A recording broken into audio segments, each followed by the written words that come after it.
The blizzard screamed across the Alaska mountain range like a living thing. Wind speeds hit 40 knots.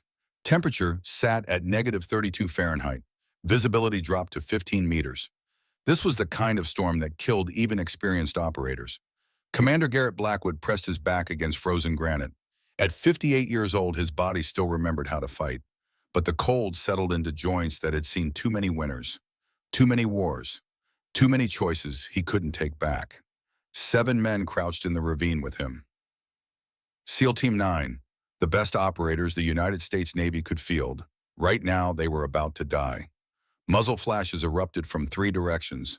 Tracer rounds carved red lines through the darkness. Mortar shells whistled overhead before detonating in geysers of snow and shrapnel. The enemy had them surrounded, 40 hostiles at minimum, professional fighters with thermal optics and unlimited ammunition. Garrett counted his team's remaining rounds, maybe 30 per man, against 40 targets. The mathematics of death were simple and unforgiving. Petty Officer Silas Kane crawled beside him. Blood ran from a gash across the younger man's forehead. His breath came in ragged gasps. "Sir, we need extraction, now." Garrett keyed his radio. Static answered. The jamming station they'd come to destroy was doing its job. No communications, no air support, no rescue. Just 7 men in the certainty of their graves. An enemy grenade arced through the air. Perfect trajectory. It would land directly in their position. Garrett watched it tumble end over end, watched his own death approach in slow motion. Then something impossible happened. The grenade exploded mid-flight, 6 feet above the ground. The shaped charge deflected upward, shrapnel harmless against stone and snow. Someone had shot it from over 1,000 meters away, in a blizzard. With winds that would push a bullet 12 feet off course, only one person Garrett had ever known could make that shot. But she was dead. His hands started shaking. Not from cold, from memory, from guilt that had lived in his chest like a parasite for 5 years.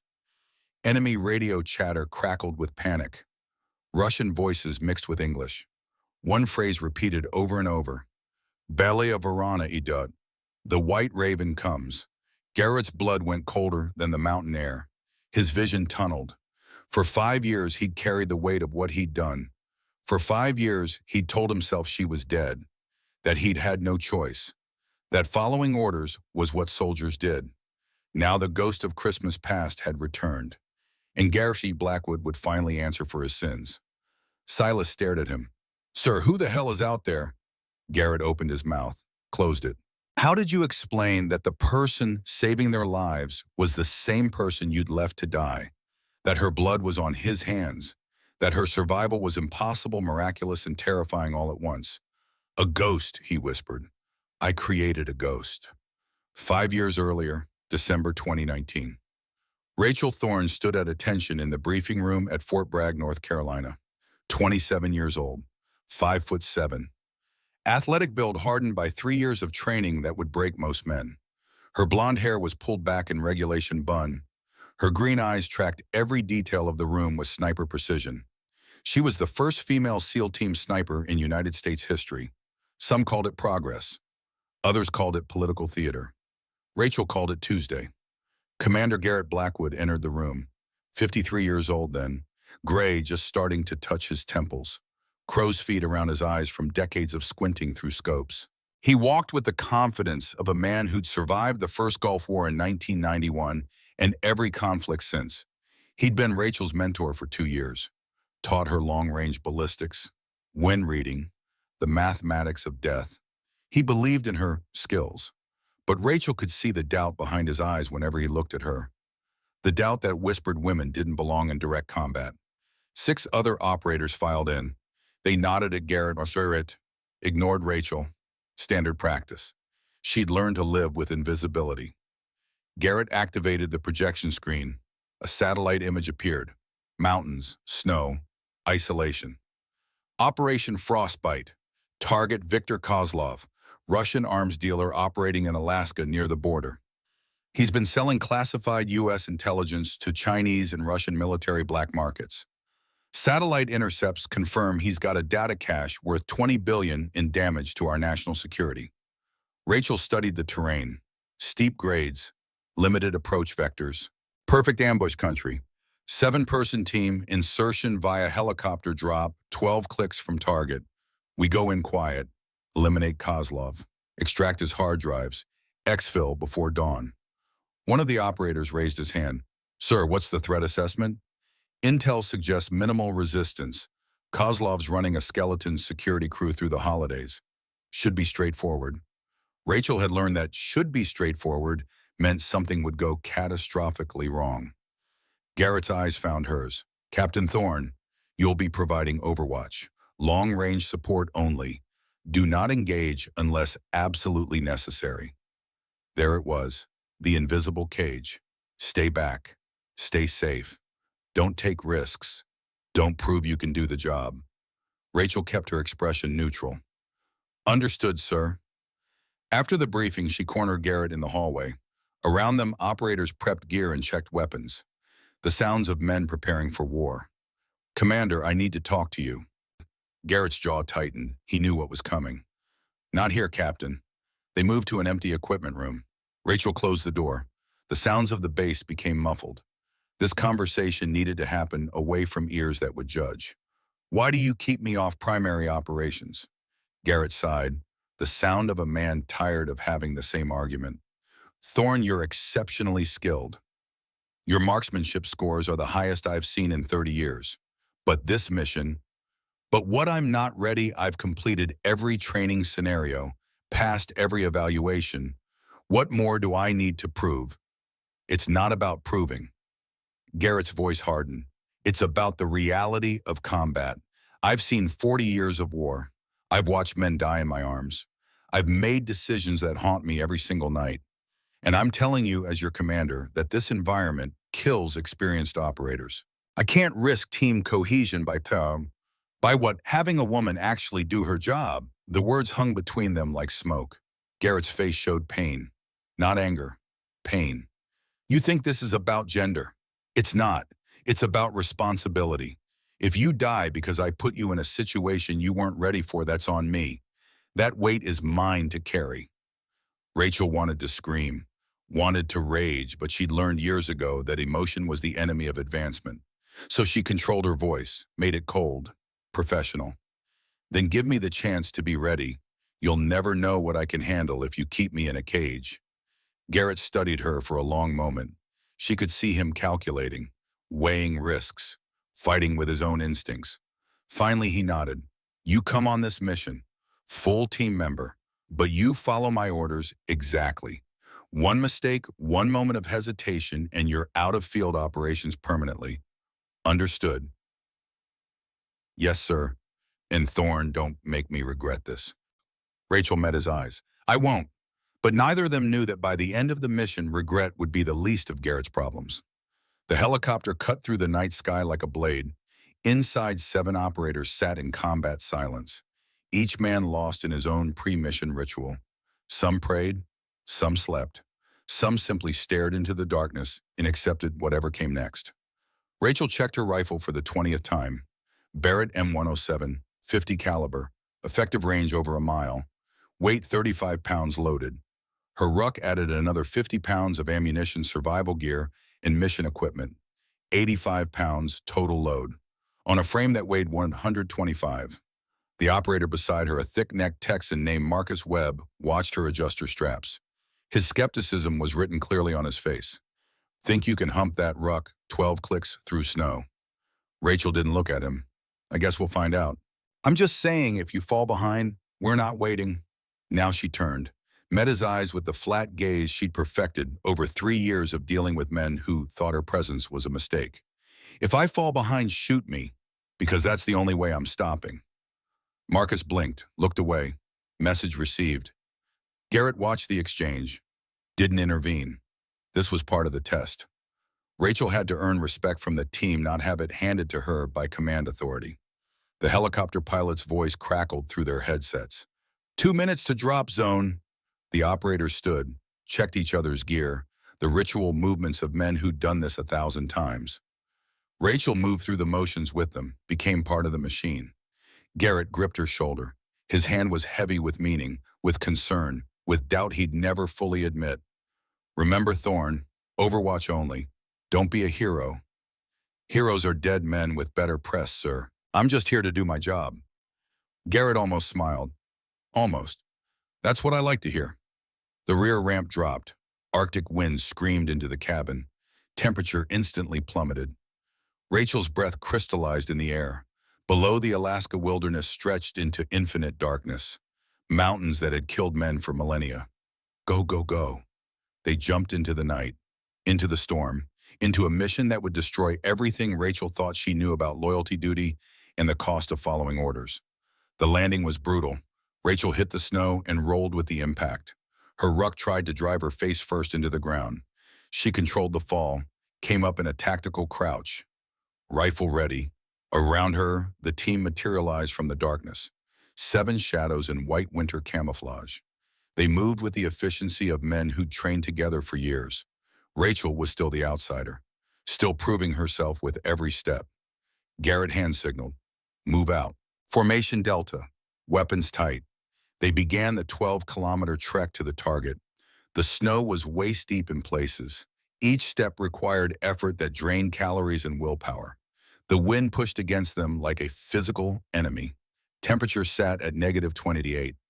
This was the environment that separated SEALs from ordinary soldiers. This was where mental toughness mattered more than muscle. Rachel kept pace, not at the front, not at the back, middle of the formation where she could maintain visual contact with everyone. Her breath came steady, controlled. She'd trained in cold environments for months, had pushed her body past what seemed possible. Now that training paid dividends. After 3 hours, they stopped for a tactical halt. Operators dropped into defensive positions, checked equipment, hydrated, prepared for the next phase. Marcus approached Rachel. His earlier skepticism had diminished slightly, replaced by grudging respect. You're keeping up better than I expected. Rachel took a drink from her insulated canteen. Expectations are usually just limits we place on ourselves. Philosophical for a shooter. Shooting is 90% mental. The physical part is easy. Marcus actually laughed. Quiet, brief, but genuine.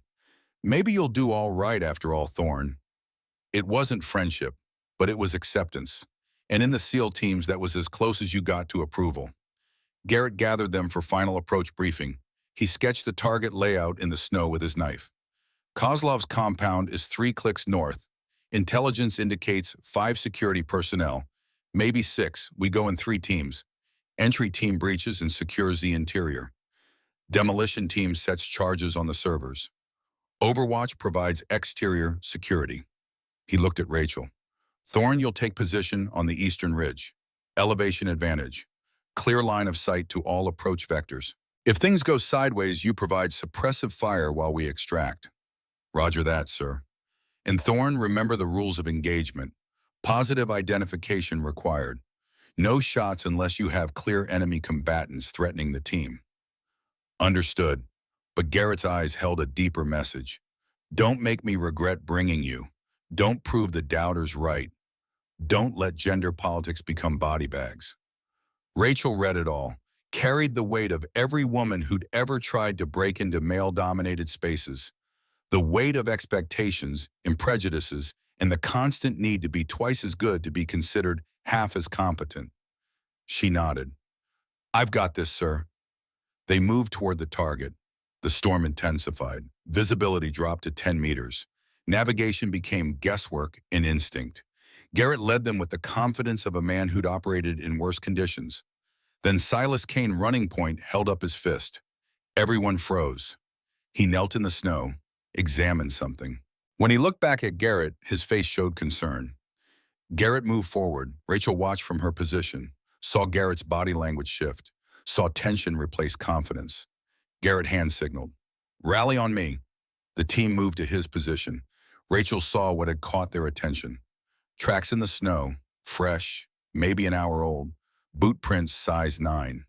Standard military issue, but not 5 sets of tracks. 20, maybe 30. Garrett's jaw clenched. He keyed his radio, tried to reach their command element. Static answered. The jamming station was active. No communications with the outside world. Silas spoke quietly. Sir, intel was wrong. This isn't a skeleton crew. Another operator, Devin Price, scanned the area with night vision. I count multiple heat signatures in the compound, at least 40 personnel. Garrett made the tactical calculation. They'd walked into something much bigger than anticipated. The smart play was to abort, extract, call in a larger force. But extraction meant admitting the mission was beyond their capabilities. Meant questions about whether a 7-person team with a female operator was sufficient. Meant Rachel's career would be defined by this failure. Garrett looked at her. She could see the decision forming in his eyes. We proceed, modified approach. Reconnaissance only. We gather intel on the actual force composition and extract. No engagement unless absolutely necessary. It was the compromise. Complete the mission, but minimize risk. Gather information rather than eliminate the target. Rachel felt relief mixed with disappointment. Part of her had wanted the chance to prove herself under fire. The other part recognized the wisdom of caution. They advanced to the observation point, a ridge overlooking Kozlov's compound. The position gave them clear sight lines to the entire valley. What they saw made every operator's blood run cold. The compound was 3 times larger than intelligence suggested. 5 trucks, 2 armored personnel carriers, a helicopter on a landing pad. Lights blazed in every window. Dozens of men moved between buildings with the casual efficiency of professional soldiers. This wasn't a data collection facility. This was a military installation. Garrett's radio crackled with static. Then a voice broke through. Clear, cold, speaking English with a Russian accent. Commander Blackwood, welcome to Alaska. I've been expecting you. Every weapon came up. Every operator scanned for threats. But the valley below remained unchanged. No one reacting to their presence. Garrett keyed his radio. Who is this? Someone who knows you're sitting on the eastern ridge with 7 operators. Someone who knows you brought your female experiment along. Tell me, Commander, does Rachel Thorne know she's walking into her grave? Rachel's blood turned to ice. They'd been compromised. Someone had leaked their mission details. Someone who knew not just their target, but their exact composition. Garrett's voice went flat, emotionless, the tone of a man preparing for combat. Kozlov. Very good, yet this is Victor. I'm disappointed you don't remember our previous work together, but then you burned so many assets for the CIA. I suppose I was just another file to close. Rachel's mind raced. Garrett knew Kozlov. This was personal. Before she could process, the mountain exploded into violence. Mortar rounds detonated across the ridge. Machine gun fire erupted from 3 directions. Tracer rounds drew lethal geometry through the darkness. The team was caught in a coordinated ambush. Professionally planned. Perfectly executed. Garrett screamed into his radio, Fall back! Fall back to the ravine! They ran. Bullets snapped past Rachel's head. She felt the pressure wake of rounds missing her by inches. Felt the heat of near death. Marcus took a round to the shoulder. Went down. Silas grabbed him. Dragged him toward cover. Devin fired controlled bursts behind them, buying seconds with ammunition they couldn't afford to waste.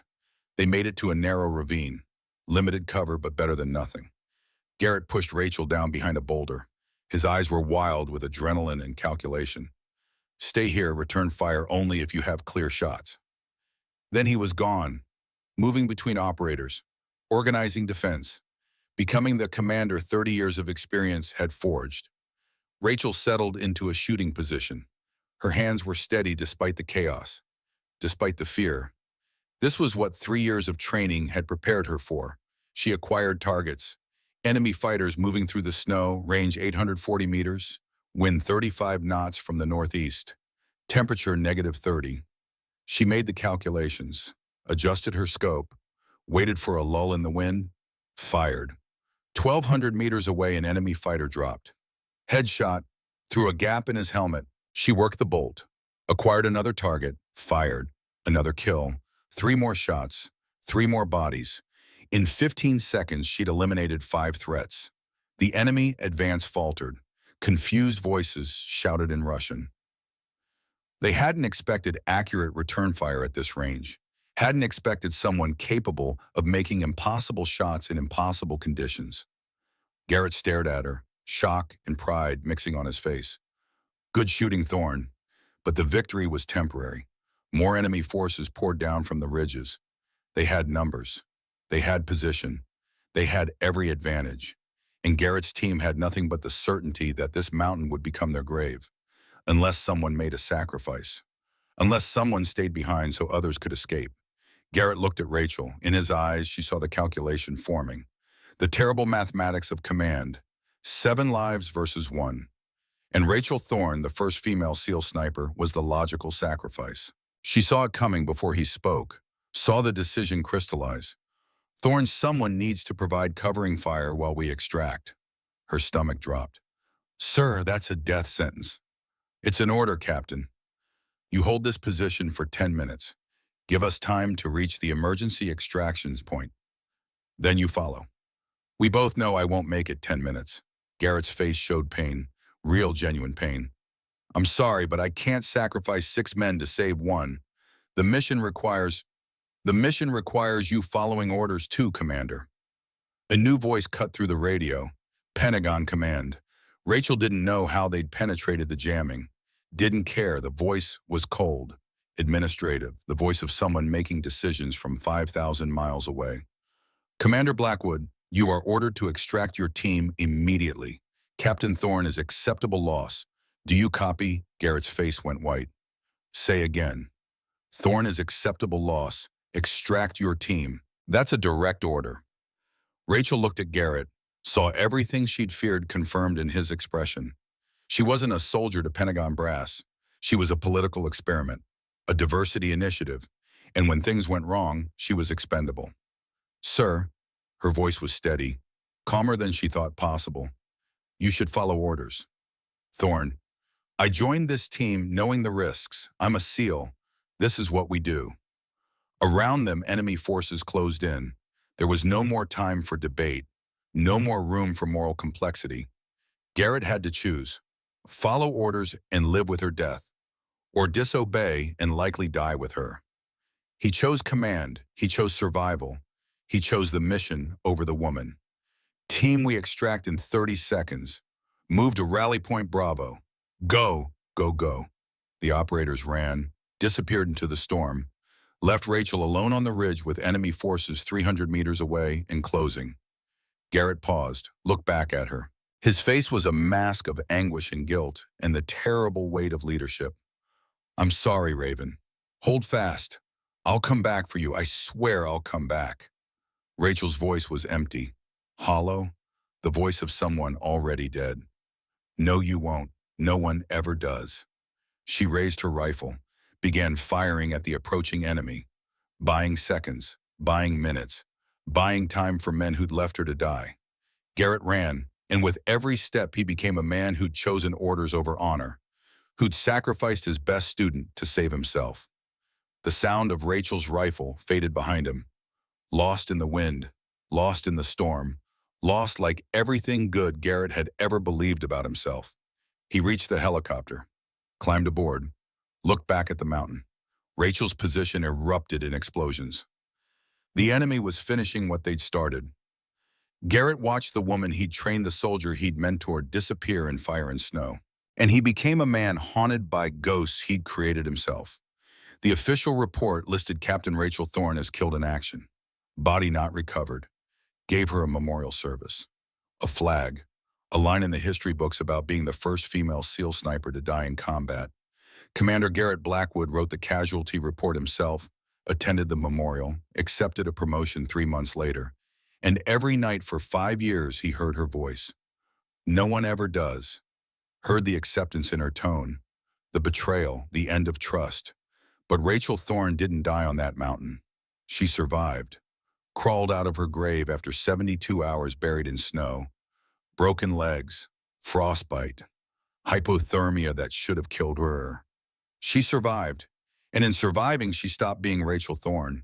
She became something else, something harder, something that lived in the spaces between human and myth.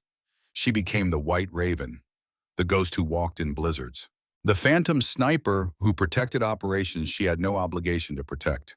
300 confirmed kills over 5 years. Every one of them belonging to Viktor Kozlov's organization.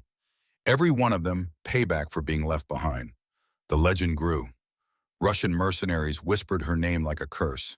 Bele of Varana, the White Raven, the death that comes from nowhere. And now, 5 years later, on another Christmas Eve, she'd returned. Not for vengeance, not for justice, but to answer a simple question. Would she save the man who'd abandoned her? Or would she let Garrett Blackwood finally pay for his sins? The answer waited in the snow, in the storm, in the crosshairs of a scope that had seen more death than any weapon should. The Raven had returned, and Garrett Blackwood's reckoning had begun. Rachel Thorne lay in the snow 1,500 meters from where Garrett Blackwood prepared to die. Her breathing was controlled. 2 seconds in, hold, 4 seconds out. The rhythm that kept her heart rate at 52 beats per minute, the rhythm that made impossible shots possible. Through her scope, she watched the commander who'd abandoned her 5 years ago, watched him calculate odds he couldn't win, watched him accept death with the stoicism of a man who'd been waiting for it. Her finger rested on the trigger.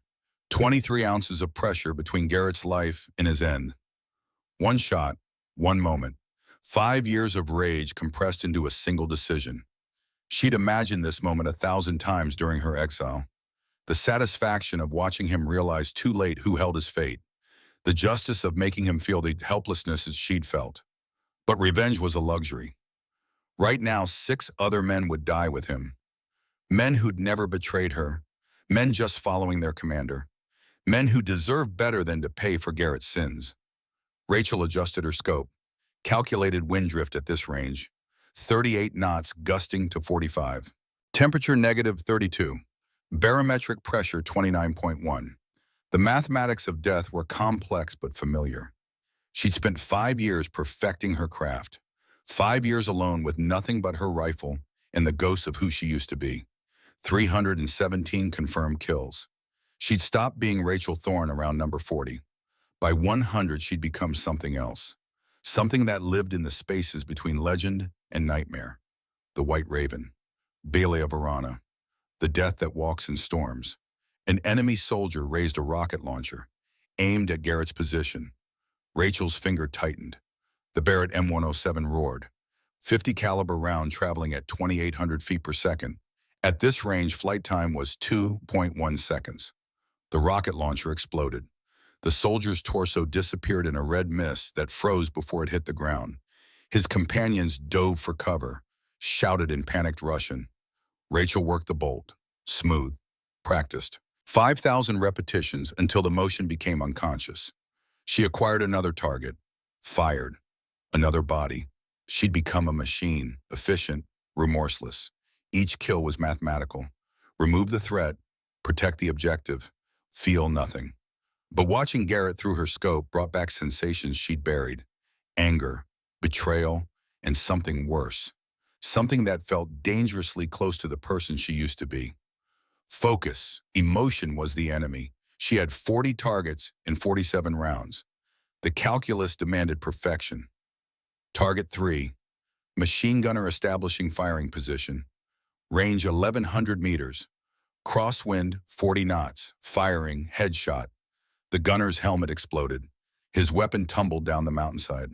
Target 4, mortar team leader calling coordinates. Range 900 meters, slightly uphill, adjust for gravity, firing. The round entered through his spotting scope, traveled through his eye socket, removed the back of his skull. The mortar team scattered. Target 5, squad leader organizing assault teams. Range 1,350 meters. At the edge of her effective range, even in perfect conditions. Wind gusting, snow reducing visibility. This was the shot that separated masters from pretenders. Rachel waited, counted heartbeats, felt the rhythm of the storm.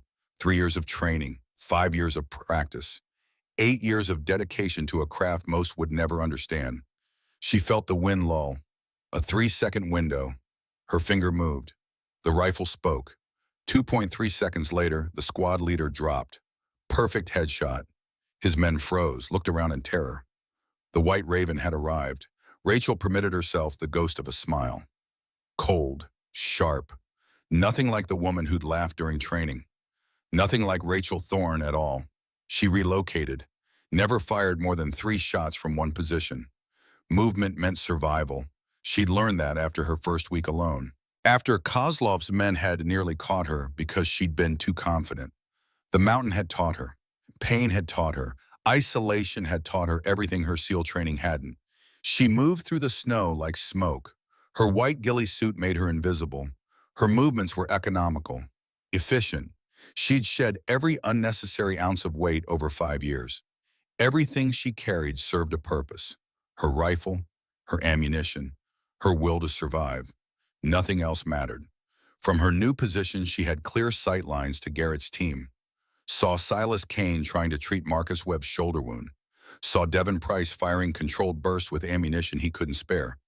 Saw Garrett making decisions that wouldn't matter if she decided to let them die. She could walk away, let the mountain claim them. Let Garrett finally pay the debt he owed. But she'd spent 5 years protecting SEAL operations from this position. 5 years being the guardian angel no one knew existed. 5 years holding a line that wasn't hers to hold anymore. Old habits died hard, even when they should stay dead. Rachel settled into her new hide, acquired targets. The enemy was adapting, using cover better, moving in dispersed formations. Professional soldiers learning to fear a threat they couldn't see. Good. Fear made people stupid.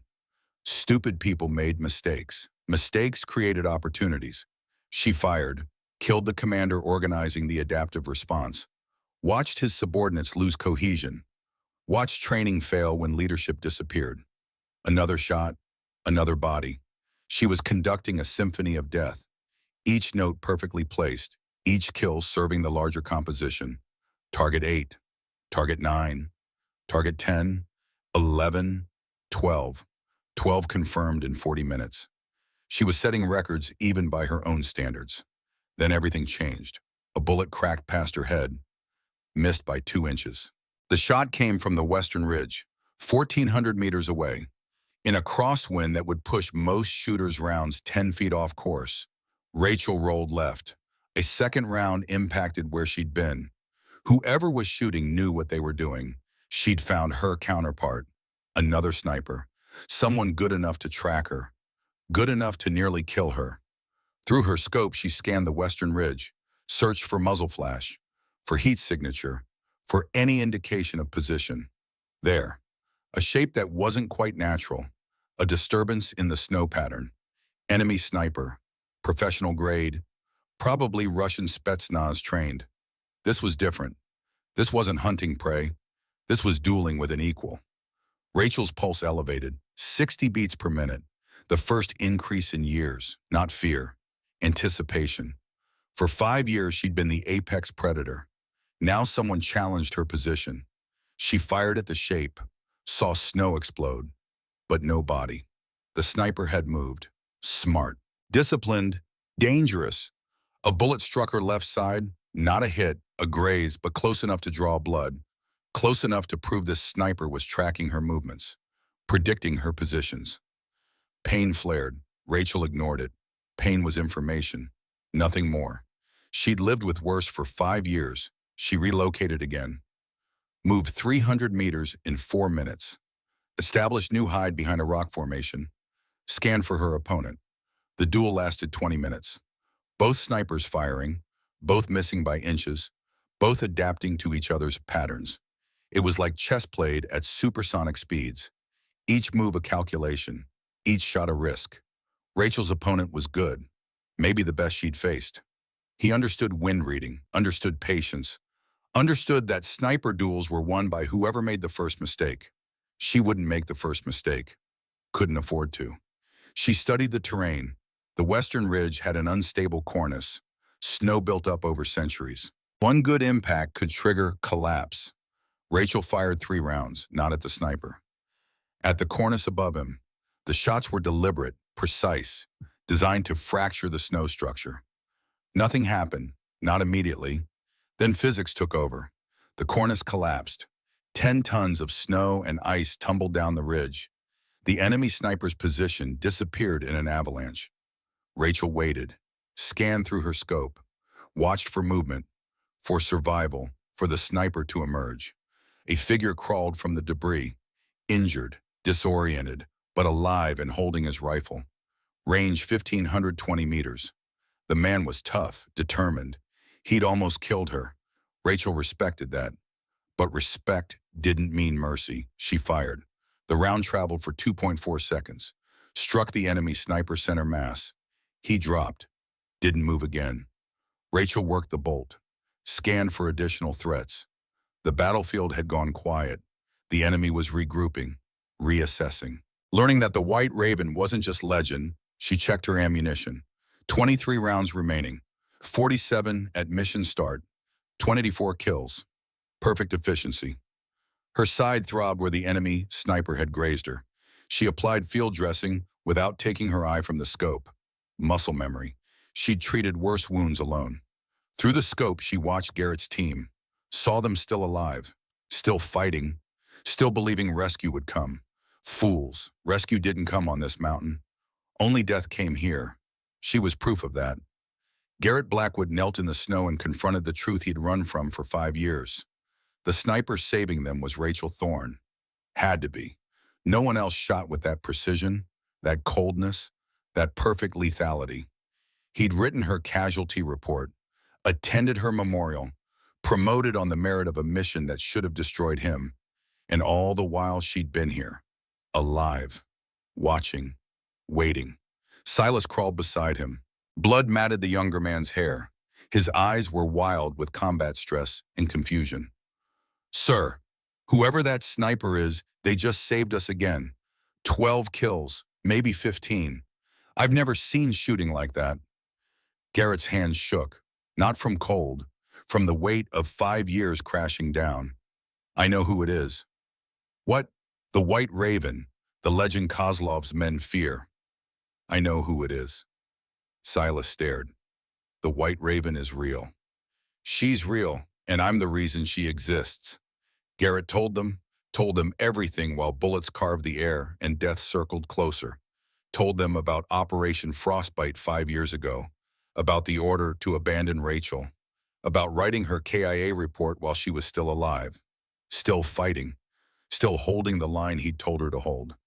"I left her." His voice cracked. 58 years old, and he sounded like a child confessing sin. "Pentagon said she was acceptable loss. I had orders. I followed orders. And she spent 5 years alone on this mountain because of my choice." Marcus Webb, wounded shoulder forgotten, looked at Garrett with something between horror and understanding. "Jesus Christ, sir, she's been out here for 5 years. Surviving, killing, becoming something that shouldn't exist. And now she's saving us. Saving the man who abandoned her." Devin Price, the team's youngest operator, couldn't process it. "Why would she save you after what you did?" Garrett had no answer, had spent 5 years asking the same question about different scenarios. Why did good people sacrifice for those who betrayed them? Why did soldiers hold lines for countries that abandoned them? Why did honor persist when it made no logical sense? "Because she's a better person than I am," he said finally. "Because she's still the soldier I trained, still holding fast." The radio crackled. Kozlov's voice, smooth, mocking, the voice of a man who'd orchestrated this entire nightmare. "Commander Blackwood, I see you've realized who's protecting you. Touching, isn't it? The woman you left to die is now your guardian angel. Shall I tell you a secret?" Garrett keyed his mic, rage replacing guilt. "What game are you playing, Kozlov?" "No game, truth. 5 years ago, that ambush wasn't my design. I was a pawn, just like you, just like Rachel. We were all pieces in someone else's operation." "You're lying." "Am I?" "Ask yourself, Commander, how did I know your exact mission parameters? How did I know you'd bring Rachel Thorne specifically? How did I know Pentagon would order you to abandon her?" The words hit like bullets. Garrett's mind raced. He'd never questioned the mission parameters, never wondered why intelligence was so perfectly wrong, never asked why Pentagon was so quick to declare Rachel acceptable loss. "Who?" Garrett demanded. "Who set us up?" "Your own people. CIA faction running off book operations. They needed Rachel dead. She'd seen financial transfers she wasn't supposed to see, asked questions about black budget allocations. She was too good, too thorough, too dangerous to their operation. So they created a mission designed to kill her. Used me as the trigger. Used you as the executioner." Garrett felt his world collapse. He'd thought he was following orders. Thought he was making hard calls in impossible situations. Thought he was being a good soldier. But he'd been a tool, a weapon aimed at the best operator he'd ever trained. "You're lying," he repeated, but the words had no conviction. "I don't need to lie, Commander. The truth is so much worse. You killed Rachel Thorne's career, her trust, her life. And the men who ordered it got promoted, got richer, got away with it, while you got guilt. And she got this mountain." Kozlov laughed, cold, bitter.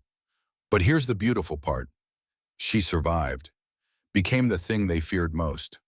A ghost with a rifle and nothing left to lose. She's killed 300 of my men over 5 years, destroyed my entire Alaska operation, cost me millions. And why? Because she's still fighting a war your country declared over. Garrett looked toward the eastern ridge, toward where Rachel was positioned, invisible, deadly, still protecting him despite everything. "What do you want, Kozlov?" "I want you to understand that everyone on this mountain is a victim. You, me, Rachel. We're all just casualties of men in suits making decisions from warm offices. So I'm going to give you a choice, a rational choice this time. Not orders, choice." "What choice?" "I'm sending 40 men to overrun your position. You can't win, but Rachel can save you. She can hold them off long enough for extraction. All she has to do is reveal her position. Come out of hiding, make herself a target." Garrett understood immediately, understood the trap. "You want to kill her. I want to end this. 5 years of her hunting my men. 5 years of losing profits and personnel. If she reveals herself to save you, my men will focus fire.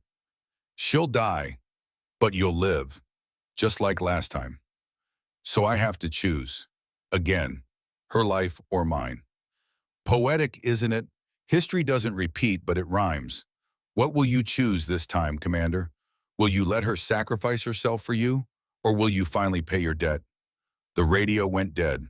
Around them, enemy forces began advancing, 40 men with automatic weapons and unlimited ammunition, against 6 wounded SEALs with 30 rounds per man. The mathematics were simple. Without Rachel's intervention, they'd be dead in 5 minutes. With her intervention, she'd die instead. Garrett made his decision, made the choice he should have made 5 years ago. "Team, listen up. We're not calling for help. We're not asking Rachel to save us.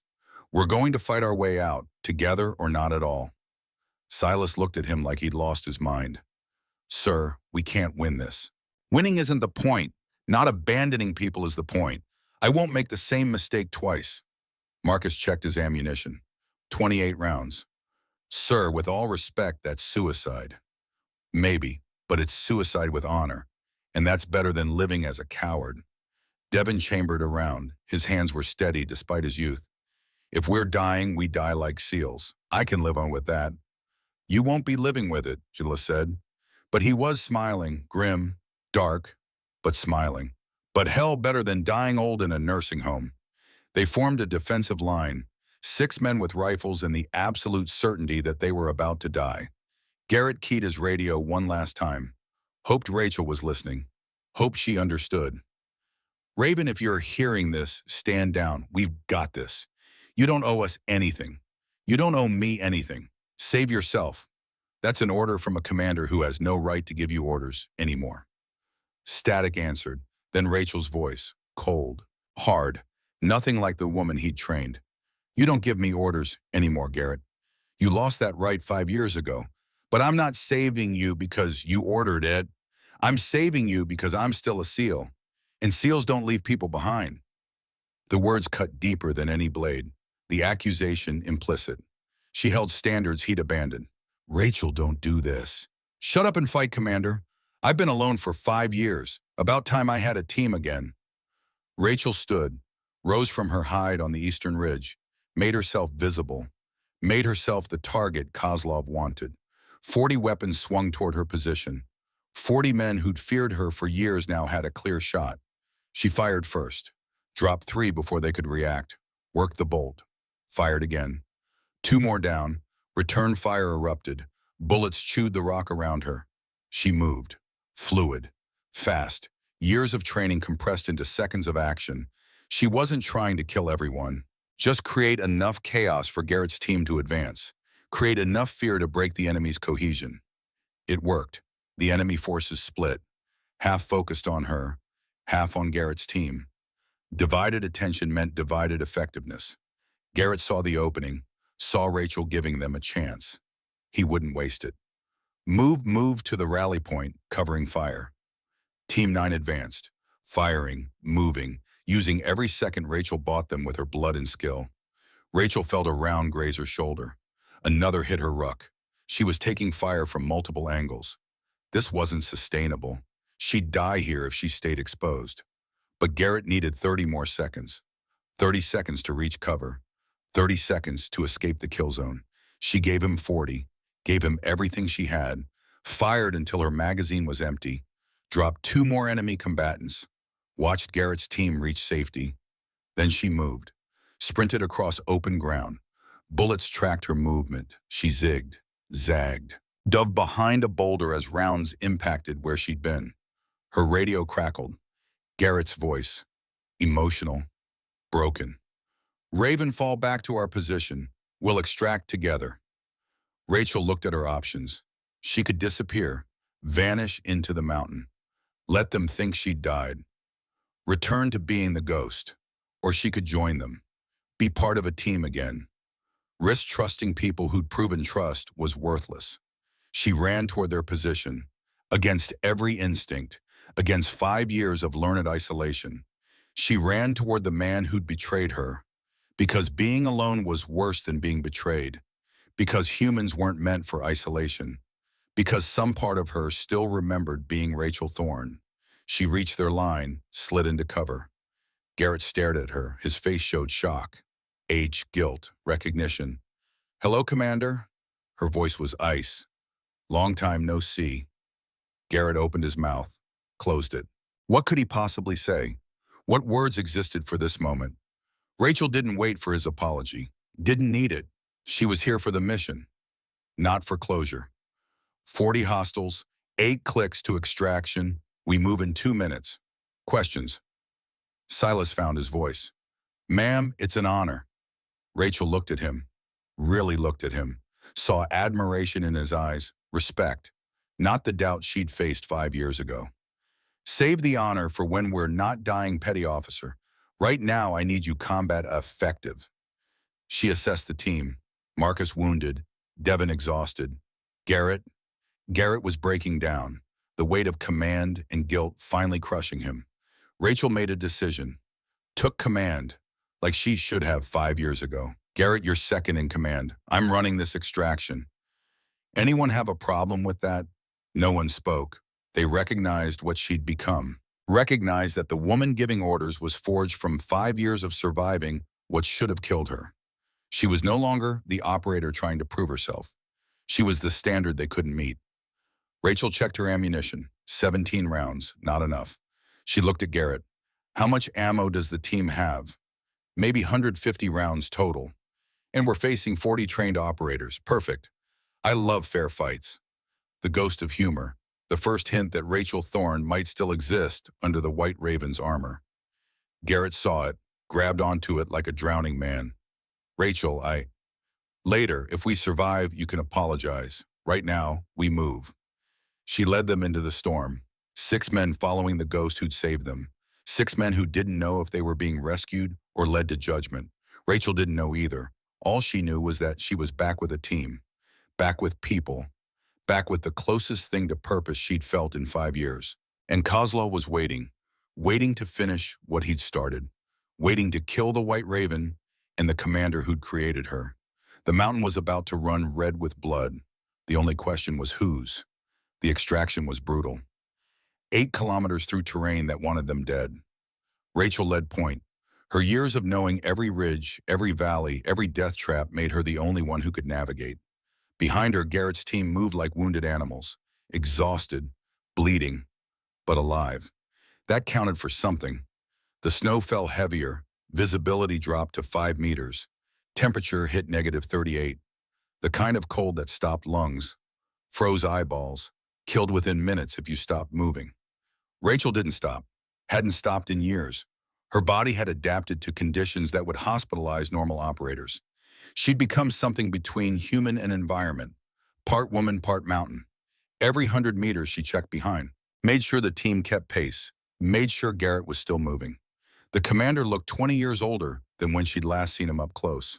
Gray hair, deep lines, eyes haunted by decisions that couldn't be unmade. Good. He should carry that weight. She'd carried hers alone long enough. Kozlov's forces pursued. Rachel could hear them in the distance. 40 men who wanted her dead. 40 men who'd underestimated her for years while she picked them off one by one. They wanted revenge. But revenge required catching her first. And Rachel Thorne knew this mountain better than she knew herself. She led the team through a narrow canyon, walls of ice 30 feet high, single file only, claustrophobic, dangerous. But it cut 2 kilometers off their road. Stay tight, she called back. Don't touch the walls. Is unstable. They followed without question. The doubt from years ago had died. They understood now. She wasn't asking. She was telling. And her word was law on this mountain. Halfway through the canyon, Rachel heard it. The sound that made her blood freeze. Helicopter rotors. Enemy air support. Kozlov had called in reinforcements. The helicopter appeared overhead. Searchlight cutting through the storm. Machine gun mounted on the side. One burst would kill everyone in this canyon. They'd be trapped, exposed, dead. Rachel made a calculation. Assessed options in microseconds. Combat experience compressed into instant decision-making. She raised her rifle, aimed not at the helicopter, but at the canyon wall above them. The ice was unstable. One good impact could trigger collapse, but it would bury them too if she miscalculated. "Run!" she screamed. "Run now!" The team ran. Rachel fired 3 shots into the ice wall. The Barrett's .50 caliber rounds hit with devastating force. The wall cracked, groaned, then collapsed. Tons of ice thundered down. The helicopter pulled up hard. Too late. Ice shards struck the rotors. Metal screamed. The helicopter spun, crashed into the mountainside, exploded in a fireball that lit the canyon like dawn. Rachel was already moving. She ran as ice cascaded behind her, felt the pressure wave, felt death reaching for her. But she'd spent years staying one step ahead of death. She made it through, turned, counted bodies emerging from the ice cloud. Garrett, Marcus Webb, Devin Price, Silas Kane. 4. 1 short. Her heart stopped. Someone was buried. "Who's missing?" Her voice cut through the chaos. "Cole." Garrett's face showed panic. "Brandon Cole is buried." Rachel didn't think. Ran back into the settling ice. Found Brandon half buried. Blue-lipped, not breathing. She dug with bare hands, pulled him free. His body was cold.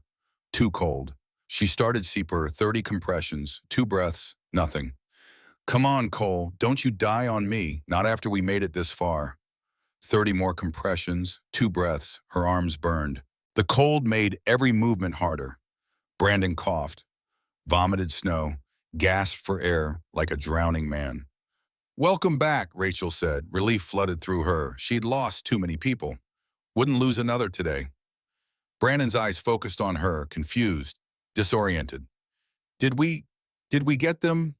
"We got them. Now move. We're not done yet." Marcus and Devin helped Brandon to his feet. He was unsteady, hypothermic, but alive. That was all that mattered. The explosion had bought them time. Kozlov's ground forces would hesitate. Regroup. Give them maybe 20 minutes. 20 minutes to cover 4 kilometers. Impossible math. But Rachel had been doing impossible math for years. She pushed them harder, faster, beyond what trained operators should endure. But they followed, trusted her, believed in the legend of the White Raven. The extraction point was a clearing, barely large enough for a helicopter. If Pentagon sent one, if rescue came. Rachel didn't believe in rescue. Hadn't in years. But Garrett's emergency beacon had activated automatically when his vitals dropped critical. Pentagon protocol demanded response. They reached the clearing, established defensive perimeter. Rachel chose the high ground. Best sight lines, best field of fire. If Kozlov's men came, she'd see them first. Garrett collapsed beside her. His breathing was labored, face gray. He was pushing 60. His body couldn't handle what 30-year-old operators struggled with. "Rachel." His voice was hoarse. Thank you for everything, for saving us, for not leaving us even though he couldn't finish. Emotion choked the words. Rachel kept her eyes on the tree line, watched for threats. Don't thank me yet. We're not extracted. Even if we die here, you gave us a chance. You could have watched us die back there. After what I did, after what you did doesn't matter right now. Stay focused, stay alert. We're not dead yet. But inside, Rachel felt something crack. Years of armor. Years of being nothing but the mission. Years of convincing herself she didn't need anyone. Garrett's presence beside her brought it all back. The trust she'd had. The belief that her commander would protect her. The naive faith that following orders meant something. He'd destroyed all of it.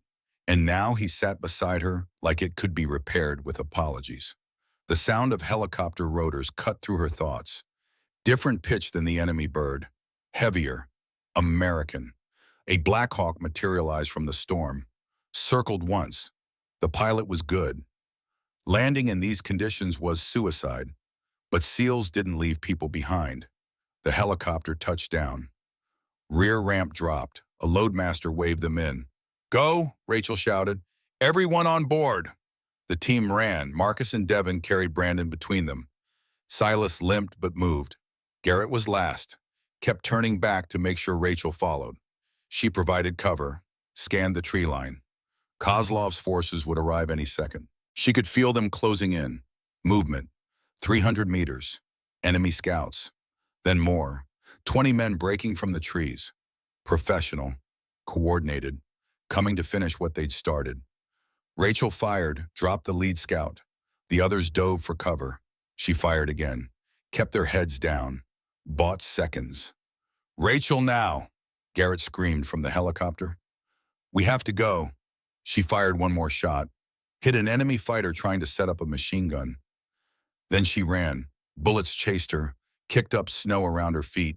She zigzagged, made herself a hard target. Years of training, years of surviving. She reached the helicopter. Garrett's hand reached out. She grabbed it. He pulled her aboard with strength she didn't know he still had. The helicopter lifted. Enemy rounds pinged off armor plating. The loadmaster returned fire with the door gun. Suppressive bursts that drove the enemy back. They climbed, gained altitude, disappeared into the storm. The mountain fell away below them. Rachel pressed her face against the window, watched her home recede into white oblivion. She'd survived. They'd all survived. Against mathematics that said they should be dead. Garrett sat across from her. His eyes never left her face, like he was memorizing her, like he couldn't believe she was real. Rachel finally met his gaze, saw everything there, guilt, relief, questions he did not know how to ask. Later, she said, we'll talk later. Garrett nodded, closed his eyes, looked more exhausted than any 60-hour mission had ever made him look. Rachel turned back to the window, watched Alaska disappear, watched the mountain that had been her prison and her purpose fade into memory. She didn't know what came next, didn't know if she could integrate back into the world, didn't know if Rachel Thorne still existed under the White Raven's armor. But for the first time in years, she wouldn't face it alone. And that terrified her more than any enemy ever had. Fort Richardson Medical Facility. 24 hours later, Rachel sat on the exam table while a doctor inspected wounds that should have killed her years ago. Frostbite damage on her fingers and toes, scar tissue from a dozen near-fatal injuries, malnutrition, dehydration, PTSD indicators the doctor was too polite to mention directly. Captain Thorne, I'm amazed you're alive. The conditions you survived, most people would have died in the first week. Rachel said nothing. Survival wasn't impressive. It was just what happened when death didn't take you. The doctor finished his examination, made notes on his tablet, professional, clinical, reducing years of hell to medical terminology. You'll need physical therapy, counseling, time to readjust to civilization. I'm recommending 3 months of medical leave minimum. No, the doctor looked up. Captain, this isn't optional. Your body has been through extreme trauma. You need time to heal. What I need is to be cleared for duty. That's not going to happen, not for months, maybe longer. Rachel stood, grabbed her uniform, started dressing despite the doctor's protests. She'd spent years treating her own wounds, didn't need doctors telling her what she already knew. A knock on the door interrupted them. A Pentagon officer entered, full dress uniform, serious face, the kind of officer who delivered bad news and expected obedience. Captain Thorne, I'm Colonel Richard Hayes, Pentagon Special Operations Command. I need to debrief you now. The doctor protested. She needs medical care. She needs to answer questions about unauthorized military actions, 317 confirmed kills without command authority, and years of operating as a ghost operator outside established command structure. Rachel met the colonel's eyes, saw the accusation there, saw them preparing to make her the scapegoat, turn her survival into a court-martial. Protect whoever had set up the original ambush. Am I under arrest, Colonel? That depends on your cooperation. Then I want a lawyer, and I want Commander Garrett Blackwood present, because whatever questions you have for me, he needs to hear the answers. The colonel's jaw tightened. He hadn't expected resistance. Captain, this would go easier if... Nothing about this is going to be easy, sir. I've been dead for years according to your paperwork. Now I'm back, and I have questions of my own, like why my mission was compromised, why Pentagon ordered my abandonment, why I was declared acceptable loss before the mission even went wrong. Colonel Hayes's face showed recognition. He knew. Of course he knew. Pentagon had buried her deliberately, and now she'd crawled out of her grave with evidence. Questioning will be held in secure facility. Commander Blackwood will be present. But Captain, I need to warn you. Making accusations against senior officials has consequences. Rachel smiled. Cold, sharp, nothing like humor. Colonel, I survived years alone on a mountain that kills experienced operators in days. I think I can handle consequences. The debriefing room was concrete and fluorescent lights, standard military interrogation setup. Rachel sat on one side of the table, Colonel Hayes and two other Pentagon officials on the other. Garrett stood into the corner. They told him to observe only, not participate. He looked broken, defeated, like the weight of years had finally crushed him completely. Rachel placed a small hard drive on the table. Years of intercepted communications. Every encrypted message between Kozlov's forces and their American contacts. Financial transfers, meeting coordinates, names. I documented everything. The Pentagon officials went pale. Hayes leaned forward. What are you claiming, Captain? I'm not claiming anything. I'm stating facts. Years ago, a CIA faction was running off-book operations, selling classified intelligence to hostile foreign actors. I discovered financial irregularities during mission prep. Asked questions I shouldn't have asked. So they created Operation Frostbite, used Kozlov as the trigger, used Commander Blackwood as the executioner, and when it was done, they promoted everyone involved, bought silence with career advancement. That's a serious accusation. That's a documented conspiracy. 3 senior officials, 2 CIA section chiefs, 1 Pentagon coordinator. Their names are on this drive, their bank accounts, their communications. Everything you need to prosecute, unless you'd rather bury it again. Declare me unstable, discredit my testimony, make this go away quietly. The room was silent. Hayes looked at his colleagues. They looked at each other. Calculations happening behind their eyes. Risk versus reward. Truth versus preservation. Finally, Hayes spoke. If what you're saying is true, these officials will be arrested, prosecuted. But Captain, you understand, this changes nothing about your status. You were declared KIA, operated outside command structure. There will be consequences. I don't care about consequences. I care about those officials answering for what they did. To me, to Commander Blackwood, to every operation they compromised for profit.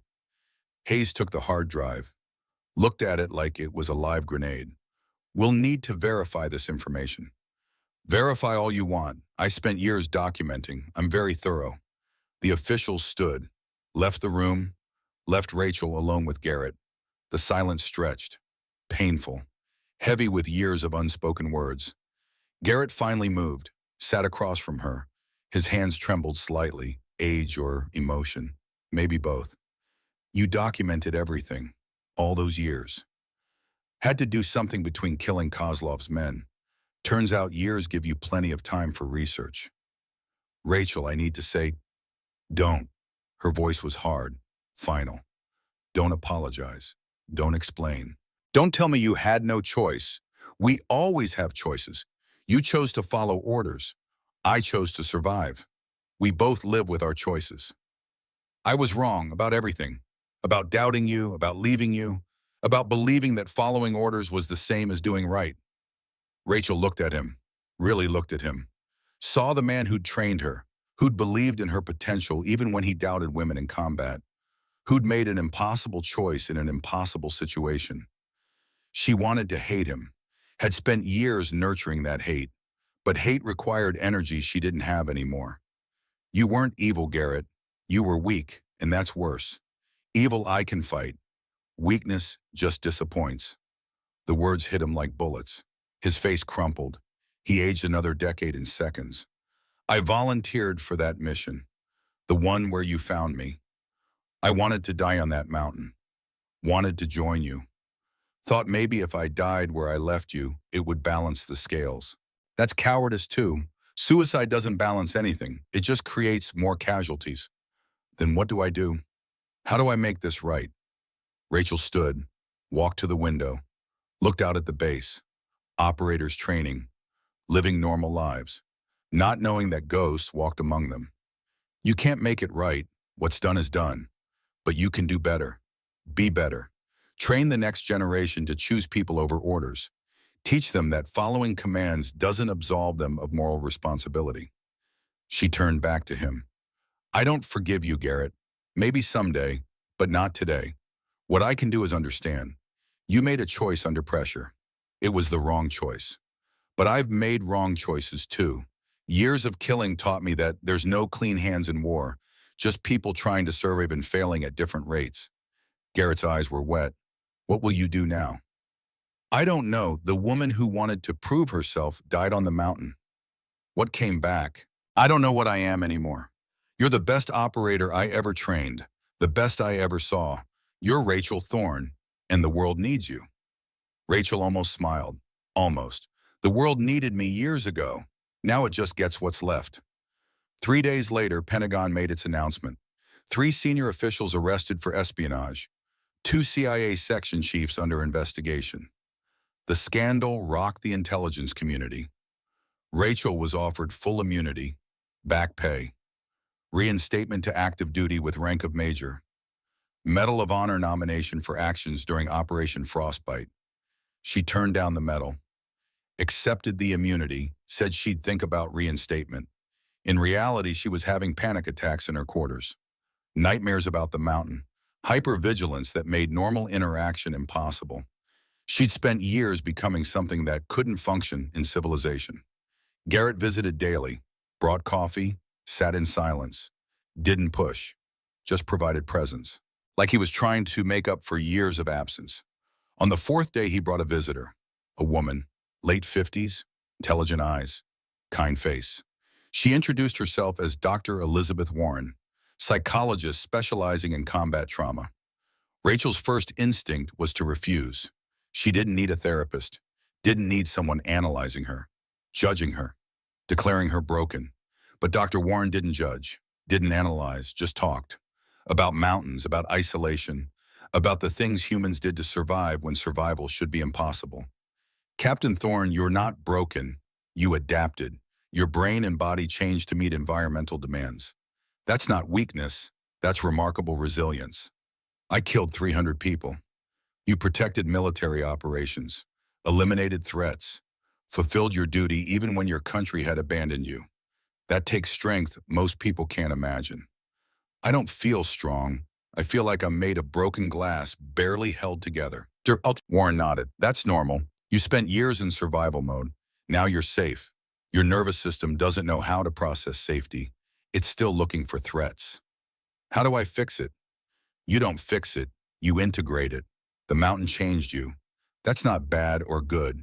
It's just true. Now you decide what to do with who you've become. Over the next 2 weeks, Rachel worked with Dr. Warren, talked about the mountain, the isolation, the kills, The moment she stopped being Rachel Thorne and became the White Raven. When did you lose yourself? Dr. Warren asked. Rachel thought about it. Kill number 47. I shot a man who was surrendering. He dropped his weapon, was crawling away, and I killed him anyway.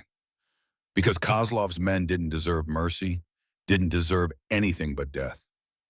How did you feel after? Nothing, that was the problem. I felt nothing, and I realized I'd become the thing I was fighting against. A killer, nothing more. But you saved Commander Blackwood's team.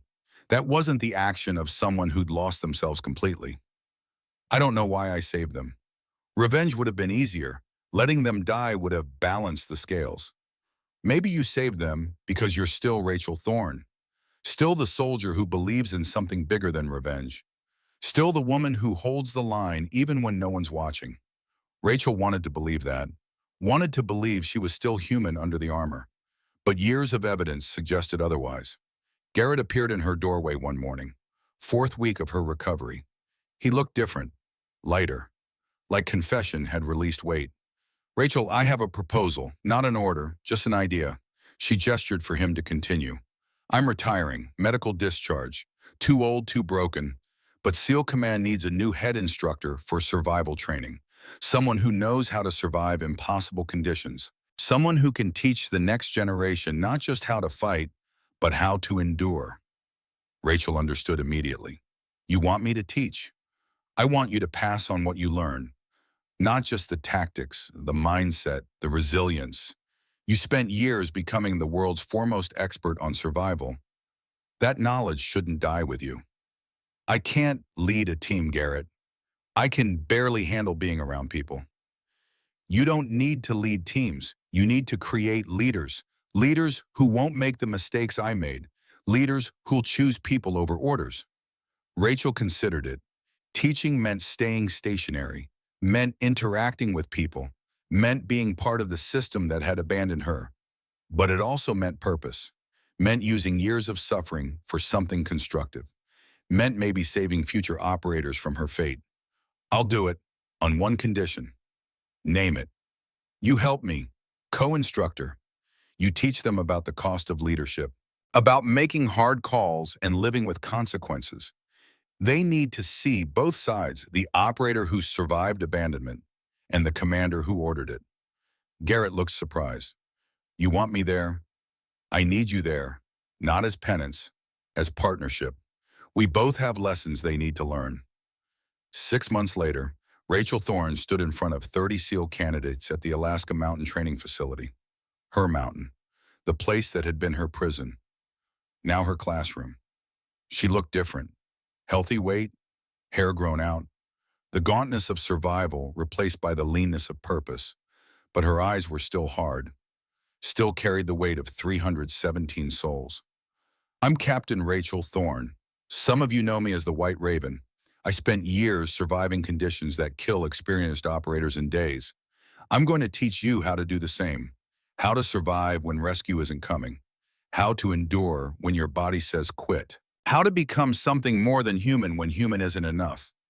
The candidates stared, half in awe, half in terror. They'd heard the legends. Now the legend stood before them. Alive, real, terrifying. Among the candidates were 6 women. They looked at Rachel like she was proof that impossible things could happen, that gender didn't determine capability, that earning your place meant taking it, not waiting for permission. Rachel saw herself in their eyes, saw the determination, the doubt, the hunger to prove themselves. First lesson, survival isn't about being the strongest, it's about being the smartest. Your brain is your primary weapon. Your body is just the tool that executes your brain's decisions. Today we're going to push your bodies to failure, and then we're going to teach your brains how to keep going. She led them into the wilderness. 30 candidates, brutal conditions, -20 temperatures, limited supplies, minimal sleep. Over the next week, she broke them down, pushed them past what they thought possible, taught them that limits were mostly psychological, that humans could endure far more than they believed. She taught them the Raven Protocol, the shooting technique she'd perfected over years. Wind reading, patience, the mathematics of death, But more importantly, she taught them about choice, about moral responsibility, about the fact that following orders didn't absolve you of consequences. Garrett co-taught. He spoke about his mistakes, about the night he'd abandoned Rachel, about living with decisions that couldn't be undone. Your commander will ask you to do things that feel wrong, he told them. Your government will give you orders about it violate your conscience, and you'll have to choose. Follow orders and live with the consequences, or refuse and accept punishment. There's no clean path, just choices and their costs. At the end of the week, all 30 candidates had survived, passed the course, earned their respect. As they prepared to leave, one of the female candidates approached, young, maybe 24, fierce eyes. Ma'am, can I ask you something? Ask. How did you keep going all those years alone? No support, no rescue. How did you not give up? Rachel looked at the mountain, her mountain, the place that had destroyed and remade her. I didn't keep going for rescue. I kept going because I refused to let the mountain win. Because every day I survived was proof that they couldn't break me. And eventually survival became its own purpose. I wasn't living for anything. I was just living. And that was enough. The candidate nodded, understood. Thank you, ma'am, for showing us what's possible. After the candidates left, Rachel stood alone on the mountain, felt the wind, the cold, the familiar embrace of conditions that had defined her, a voice behind her. You're good at this. Teaching. Garrett, walking steadier now. Physical therapy had worked miracles. I'm just passing in what I learned. You're doing more than that. You're changing how we think about survival, about capability, about what operators can become when pushed past breaking. Rachel turned to him. Why are you here, Garrett? Because I wanted to see you in your element, wanted to see you whole again. I'm not whole, I'm functional. There's a difference, but functional is better than broken. And you're helping these operators understand that survival isn't about being unbreakable. It's about what you do after you break. They stood together, commander and captain, mentor and student, betrayer and betrayed. The relationship was complicated, damaged, but healing in small increments. 2 years later, the dedication ceremony was bigger than Rachel wanted, smaller than she deserved. 50 operators in attendance, news cameras, Pentagon officials. They stood at a memorial site on the mountain, the exact spot where Rachel had been buried years ago. The monument was simple, black granite, names carved in silver. At the top, Captain Rachel Thorne, the White Raven. Below it, hold fast. General Patricia Morrison, head of SEAL Command, gave the opening speech. This memorial honors operators who survived impossible odds. Captain Thorne represents the finest traditions of naval special warfare. Not because she was perfect, but because when the system failed her, she didn't fail herself. She held the line. And in holding that line, she showed us what leadership really means. Then Garrett spoke, his voice steady, strong, honest. 2 years ago, I made a choice that haunts me still. I followed orders to abandon Captain Thorne in hostile territory. I told myself it was necessary, that the mission required it, that good soldiers follow commands. The audience shifted uncomfortably. This wasn't the sanitized version they expected. I was wrong. The mission didn't require abandoning her. My weakness did. My fear did. My inability to stand up to authority did. And Captain Thorne paid the price for my failure.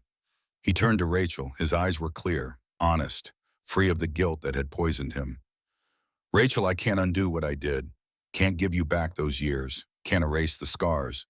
But I can promise you this. I will spend every remaining day teaching operators to be better than I was, to choose honor over orders, to value people over policy, because you deserve better.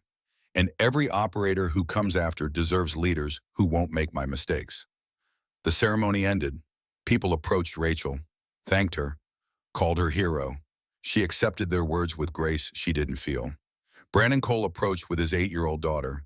The girl held a drawing, crayon mountains, a stick figure with a rifle. My daddy says you saved his life. Rachel knelt to the girl's level. Your daddy saved his own life. He's the bravest man I know. You should be proud. I am, and he says you're brave too, that you never gave up even when it was hard. Rachel felt something break inside.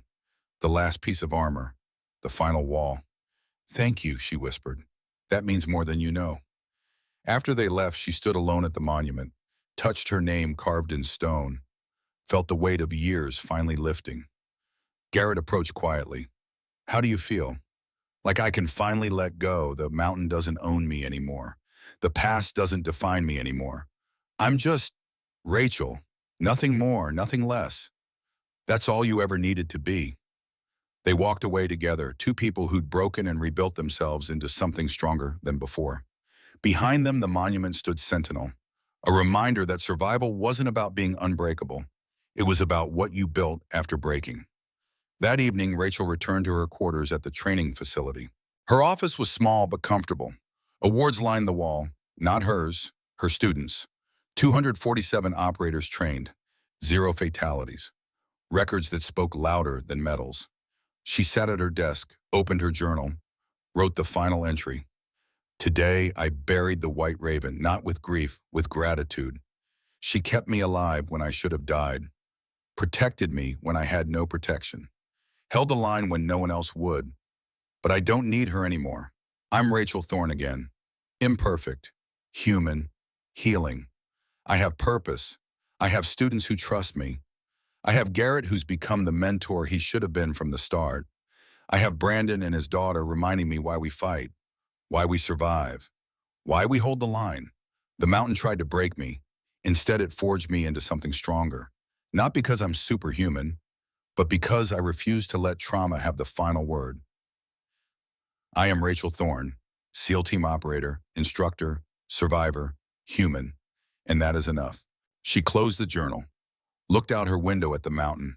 It stood eternal, indifferent, beautiful and deadly, but it didn't own her anymore.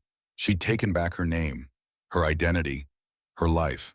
A knock on the door. Garrett entered with 2 cups of coffee. "Thought you might want company." Rachel smiled, genuine, warm, the first real smile in years. "I'd like that." They sat together, drank coffee, talked about the next training class, about students who'd struggled and overcome, about the future they were building together. Outside, snow began to fall, soft, gentle. Not the killing storm of years past, just snow, beautiful and simple. Rachel watched it fall and felt something she hadn't felt in years, peace. She'd held the line when no one was watching, survived when survival was impossible, become legend when she'd only wanted to be human. And now, finally, she was human again, scarred, changed, but whole in the ways that mattered. The White Raven had returned, not as a ghost, not as vengeance, but as a guardian teaching others they could survive anything. One day at a time, one lesson at a time, one life saved at a time. And that made all the difference.